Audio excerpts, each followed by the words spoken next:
Hello guys, Duo74 here, and welcome to Euro Truck Simulator 2, update 1.11. That's right guys, it's finally here. Yippee! Okay, I'll try and sound more enthusiastic. It's here! Hooray! Okay, I'll be normal. Right, so as you can see, we have a new startup screen. We now have the Euro Truck Simulator 2 Launchpad. I like the sound of that. So, we have our usual profiles on the left here. Then on the right hand side, we have the selected profile summary. So, it tells you what you've done on that particular profile.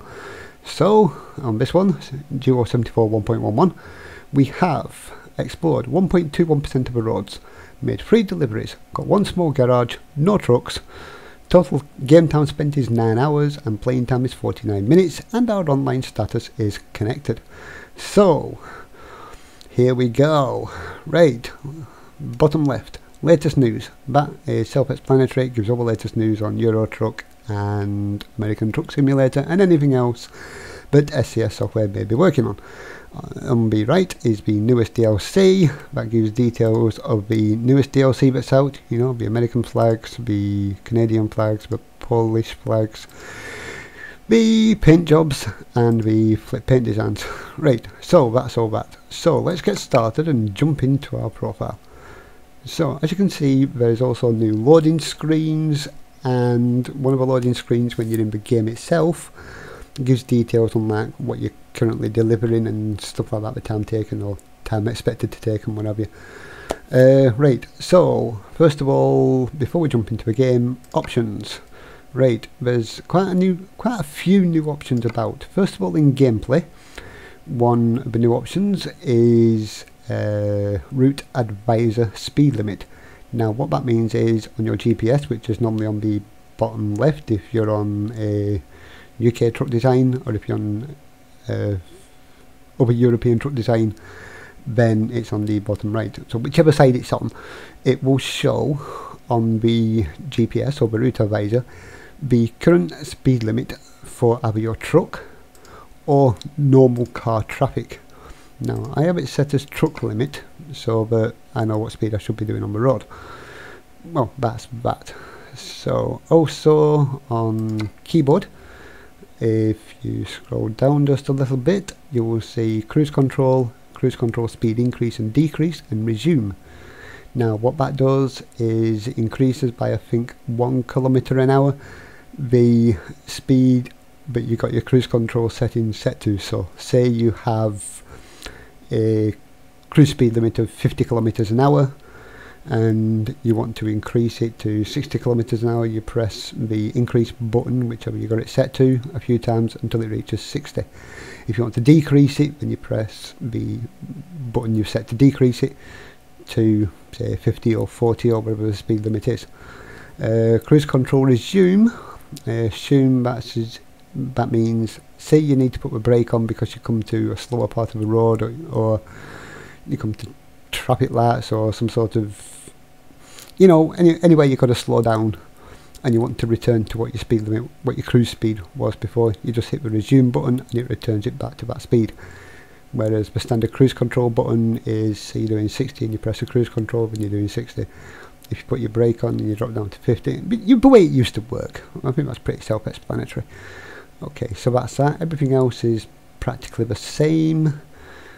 Okay, then we go to, okay, back to options, and no, it's not, sorry, it's radio. Right, so you'll notice on here now, you can tick whichever station you like as your favourite. So say you only want country songs and you don't want, say, songs from Scotland, or you don't want Polish radio stations for some reason, whatever. Say you can choose your particular stations, and then when you hit the page up and page down keys, that will scroll through those stations that you selected there.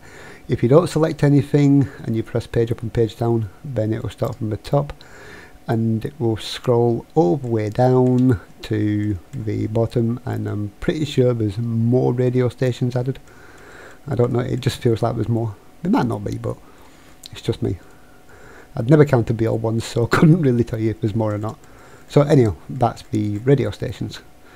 Everything else is pretty self-explanatory in game, so let's start by choosing a quick job, and we will go from Liverpool to, where should we go? Carlisle? It's not too far, is it?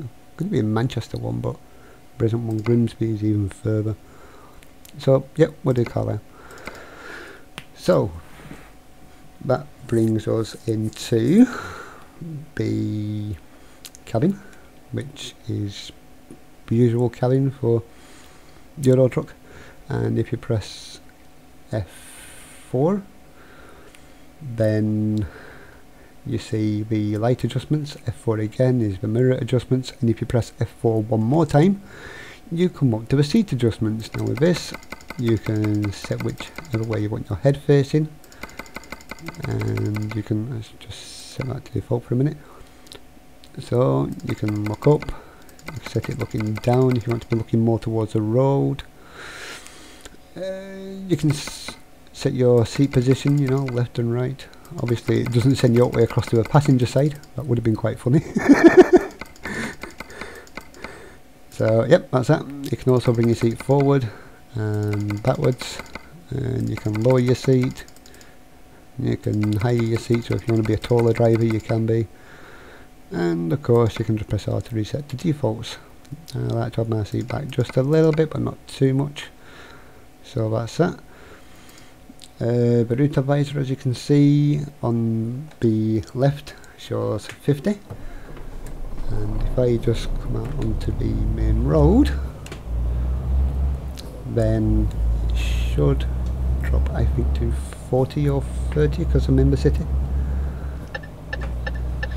Also you'll notice that the sounds in the cabin are a little louder as well, they're not as quiet. So yep, and as you can see that's increased up to 60, so that means that the speed limit that we're on for this road is, okay, it's down to 30 now. It's trying to make its mind up what speed it should be. But like I said, it shows the current truck speed limit. It can also be altered to show normal car speed limit, you know, normal traffic. And that's about it really. Well, I'm not going to bother you with the entire journey because, well, that's just boring and there's nothing much to witter on about. But what I will say before I fast forward everything to the delivery point is that all relevant links and what have you, links to the Steam forums, the Pro Mods link will be in there, the link for the SCS blog will be in there and all that stuff. So yep, basically go and check them out, have a good read through of what's been updated and what hasn't. I know that a lot of stuff has been updated. Something which I forgot to mention in the settings, you probably saw it and you probably thought, why didn't you mention that, is the trailer stability thing. Now what that does is if you set it right down to the left then the trailer is less stable, and if you set it all the way to the right then the trailer is really stable. Myself, I've got it set somewhere around the middle so that, you know, I feel like there's a little bit of movement in the trailer rather than it just feeling like a fixed unit. So that's it. I shall see you guys at the delivery point, and yeah, there's nothing else to say, so see you there. Been a little drive round while I've been going round to our destination. What I have done is I've had another look at the cruise control settings, you know, for hiring and lowering. Now what I have found out is that every time you press either the cruise control up button or cruise control down button, you know, set the speed up or down, it highs it and lowers it by 5 kilometers an hour. So at the moment it currently says 30 kilometers an hour, although my truck's nowhere near doing 30 at the moment. I'll let it slow down a bit more, so it should hold itself at 30. Like so. So now if I press the button to increase it, it should increase it to 35, then press it again, 40. So like you see, it goes up by, every time you press a button, it goes up by 5 kilometers. So now if we set that up to 80, that is our current speed limit, 80 kilometers an hour, which is about 15 miles per hour. Now, if the only problem is if the truck doesn't have a display which shows what your cruise control speed is set at, then it's pure guesswork as to where it is. I know it's fairly easy to work out that, but sometimes it's just easier just to glance what you got it set at, rather than having to work out as you go about it. You know, you could be like coming up to traffic lights or roadworks like this, and the speed limit could be 80. You may already be doing, say, 75, and you don't know how many times you pressed it. So,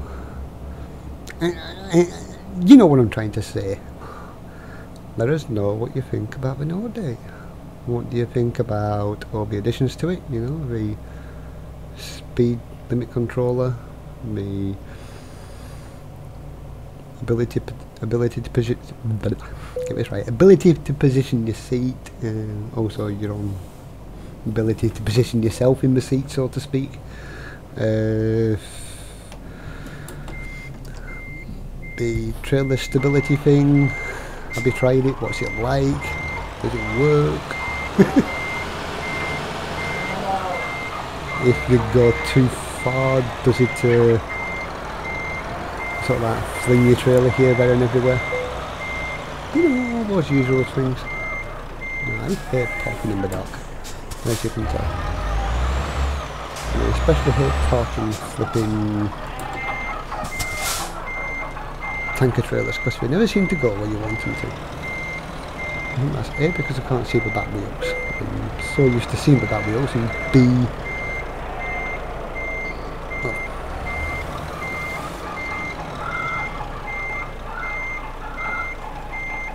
it just seems to start turning before you tell it to. But we might get it there. As long as we can get that turning green and we're happy. Right, so, oh, there you go, that's it. So, like I was saying, let us know what you think in the comments section, and all the links you need to the Steam site and stuff will be in the description as well. So, the only thing left for me to say is thanks for watching. If you want to see more, then by all means subscribe, and if you just want to watch more videos, then click that button too. So in the meantime, I shall say ta-ra for now, and see you in the next video.